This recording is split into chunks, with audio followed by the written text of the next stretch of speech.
Hey guys, so once again I'm doing something a little bit different. Once again I'm going back to doing those video game countdowns and those video game videos, those thingies. I don't really do a lot of them, but I plan on doing a few every now and then, to get away from like the all my music stuff that I've been doing, just like a little bit of a change. So just like I talked about in my last one about top 10 3DS games, I planned on eventually showing my Psp collection of games, and that time is now. So within these next videos, I don't know how many parts there's going to be, but this is my next thing, and I'm basically just showing off my collection. The Psp, it's one of my favorite systems of all time. I first got the Psp back when I was a freshman in high school, and I got really addicted into all the world of the games on the Psp, and a lot of people kind of look over them and see, oh, these are just whatever so-and-so games, but there's so many great games on the Psp system, and I have most of them in my collection. Now, my collection has changed over the years, and quite a few of my games that I had in my collection are now either being borrowed from a friend, or a few of my friends have misplaced my games, and I hope they can actually find them and give them back to me. But until then, this is the collection that I have right now, all the games that I'm actually, I have in my room. So, yeah, without further ado, let's get this started. So, the first game in my collection is 300 March to Glory. This is obviously the game that's kind of based off the movie that came out in like 2006 or 2005 for 300, and it's kind of like that movie in general. But when I was checking this game out, I saw horrible reviews on it. Everybody really hated on this game, and I'm the kind of gamer that likes to try all the basically underrated games or heavily bashed on games just to see why they're so hated on and stuff. And with this one, it wasn't too bad. It wasn't as bad as everybody claimed. It's not like anything spectacular or whatever, but it was a fun little like time waster, But eventually, what I did understand what they were talking about is it did get a little stale after a while. I only got maybe halfway through this game, and maybe one day I'll finish it, but for now, I don't exactly have the time to play it. It's just there's good parts, and then there's some pretty bland parts, but overall it's not as bad as everybody says. Next up is Armored Core Formula Front Extreme Battle. This was actually the first ever game I played in the Armored Core series. And if you don't know what Armored Core is, it's basically an awesome mecha robot series where you get to build all these gigantic robots and fight against other robots and stuff. And it's very fun. But this was the first one I played, and this one is not too bad of a portable Armored Core game. There's quite a lot of content in this game. There's not really a story to it. You kind of just run around and kill tons of different robots and stuff, kind of like the G Gundam games on here. But it's quite fun. It's a good time waster, and I'll still pick this up every now and then and fight a bunch of robots. Next up, I have Ben 10 Alien Force. I actually originally had all of the Alien Force games and all the Ben 10 games on the PSP, but over the years I kind of lost.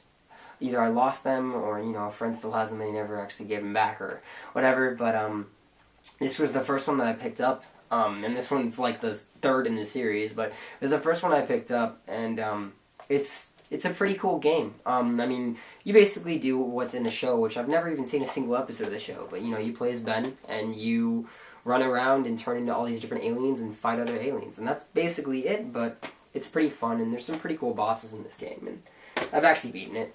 And then Ben 10 Alien Force Vilgax Attacks. This one was actually a lot better than the first, not the first one, but than Alien Force, just because there's a lot more content in this game, and there's a lot bigger world you can adventure through in this game. So it's quite fun, and like I said, the bosses in this one are pretty cool too. And there's better alien forms you can choose from, and then you can choose from most of the alien forms from the first one. So next up I have Blade Dancer Lineage of Light. This was another game that I kind of picked up at GameStop, not really knowing anything about it. I saw the really flashy cover and the back, and saw the gigantic wolf on the back where the dude's fighting it, and it looked really cool to me, so I picked it up, and it turned out to be a really cool game. The PSP is home to tons and tons of RPGs. You know, it's one of the PSP's greatest kingship to the games. You know, that's what they reign in, is the RPGs on the PSP, and this one is one of those RPGs. It's quite cool. It never actually had a sequel, and I was hoping it would be, because the game kind of ends like it would be set up for a sequel. You know, with the whole ending, you know, kind of making you wonder what's going to happen next and stuff. But you know, it ends with a hook. This game's actually pretty good, and it also has this really cool thing where you can break weapons, and that's not exactly fun, kind of like Fire Emblem where you can actually break a weapon, and I don't really like that, but you have to deal with it. But in this one, you can actually build that weapon back up and fuse it to make it stronger and whatnot, and it was pretty cool, and it's a pretty good game. Next up, I have Castlevania the Dracula X Chronicles. This game is pretty freaking awesome. It is actually a remake of a only Japanese exclusive or European exclusive called Castlevania Rondo of Blood, and you play as Rondo, this guy right here, and he's got a whip and, you know, standard Castlevania style, but into the whole 3D world where it's like 2D.5, but it still has all that classic Castlevania gameplay to it, and it's very cool. But what's awesome is throughout the game, there's some hidden dungeons, and if you can find those dungeons, you can break these items in those dungeons, and you can actually unlock like 3 other games. One of them being the original Rondo of Blood, which was on the Super Nintendo, and then you can unlock, I think it's Castlevania Blood Right? I don't exactly remember what it was called. And then the third one, which is the coolest one and why this game is so valued, you can actually unlock the original Castlevania Symphony of Night on the from the PS1 days. One of the best Castlevania games ever. And you can unlock it in this game. The full game is in this game. So it's quite cool. This game is so awesome. I was so glad to finally pick this up. Next up, I have Sid the Dummy. This is a game I didn't really know much about. First, I played the demo of it, and I thought it was kind of interesting. It's like a platformer, side-scroller. There's not really anything special about this game besides the fact that the main character, this is what grabbed me, the main character is a test dummy. Basically like what they use in cars to test the cars, and, you know, if they crash, it crashes on the test dummy and whatnot. The main character is a test dummy, and there's like this professor who's in charge of him and this evil empire robot thingy that kind of, you know, is the main bad guy.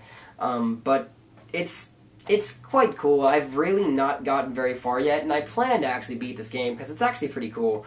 But there's some parts that I got to that just kind of frustrated me. Just the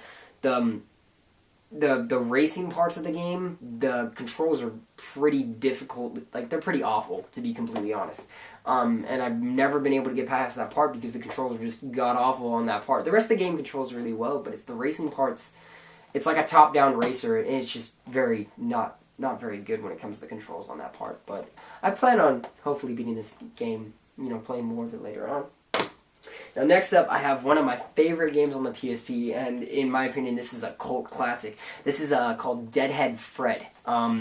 This game is like basically no other game I've played. It takes place in like this mafioso-style world where there's like a kingpin, and at the beginning of the game, the main character, Fred, he's a detective, and he kind of discovers what this mafia group is about to do, and they find out, he discovers it, and the first part of the game starts out where you have no clue where you are, and all of a sudden you find out that the main character's head has been replaced with a fish tank, and his brain is the only thing that's still intact, because basically the mafia kingpin basically removed his head, and he goes throughout this entire game looking for his head, seeking vengeance.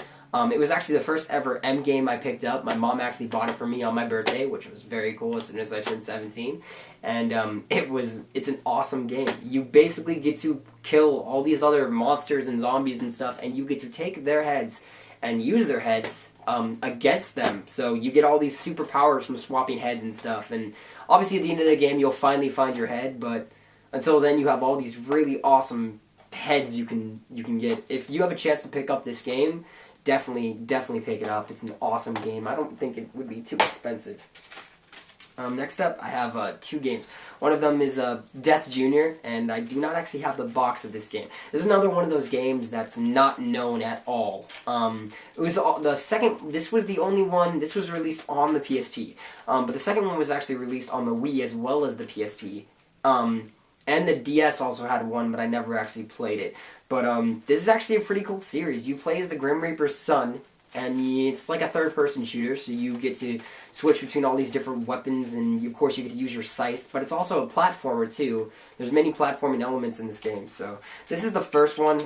It's nowhere near as good as this one, Death Jr.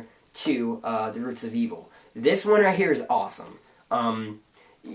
This is actually a co-op game, which is kind of cool. So if you have a buddy to play, it's even funner because they can use either Pandora or Jeff. And yeah, Pandora from like Pandora's Box. She's the evil girl that's on your team. You're kind of evil, so I mean, evil, but you're also kind of, you know, kiddish. So you're not exactly that evil, but it's very cool. And you basically have to stop this massive Mother Nature monster from taking over the world. But the gameplay is still intact, and it's even better than the first one.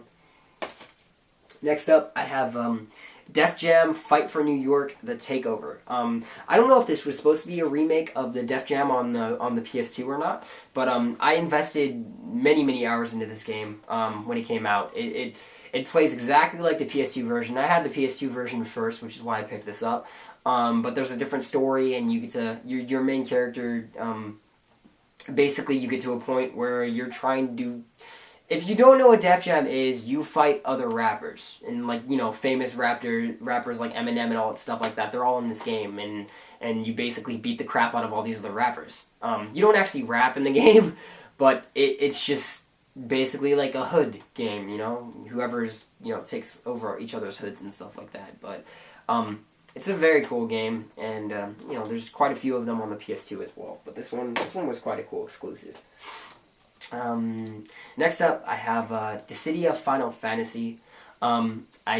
This was one of them that I do not have the second one in my collection right now because one of my friends is borrowing it, and they've been borrowing it for a while, and I don't know when I'm going to get it back. But that one is my favorite one out of the two because that one actually has this one in the game once you beat the game. Like, you unlock this full game in the game. But if you've never heard of Dissidia Final Fantasy, this is one of the best games on the PSP, and an awesome Final Fantasy game in general. It is not your traditional Final Fantasy game whatsoever. It is a fighting game. Basically a 3D fighting game. But it's also an RPG because you can level up your characters and stuff, but basically merges all the main characters from each Final Fantasy game into the same game. And the second one's even more characters are merged into, so it's really awesome. And the story is actually very cool. It kind of revolves around Cosmos and Chaos, the two gods of the Final Fantasy world. And in the end of the game, you fight the god Chaos. So it's just a very cool game. But if you're going to pick it up, I would actually pick up the second one and actually not pick up this one because this one is literally entirely in the second one after you beat the game. So it's technically a huge better value. And then last in this part of my collection, I have a very wacky, weird game. This is called iPad, and I picked this up for $5 on eBay. This was originally selling for I think like $40, you know, like $39.99. But normally if you bought it for $39.99, it would come with the camera and stuff. But I already had the camera from another game I picked up. But it uses what only a few games on the PSP use, which is called augmented reality, and it basically, you use the camera to view, you know, the world we live in, but you see these creatures in this world. And with this one, it's just this little guy. And you kind of take him out of his little place, and you get to, like, play with him in the world, but then you can move him back into his little playhouse and, you know, play with him there as well, too. But it's basically just a pet simulator, to be honest. It's just very adorable pet simulator, and I actually liked it. It's not too bad of a game. It's nothing special, but it's very unique, that's for sure. And if you like any kind of pet simulator, you'd probably like this game. So that's going to be it for my first part of my collection. So stay tuned for when I come out with the second part. And until then, guys, have a great night. Later.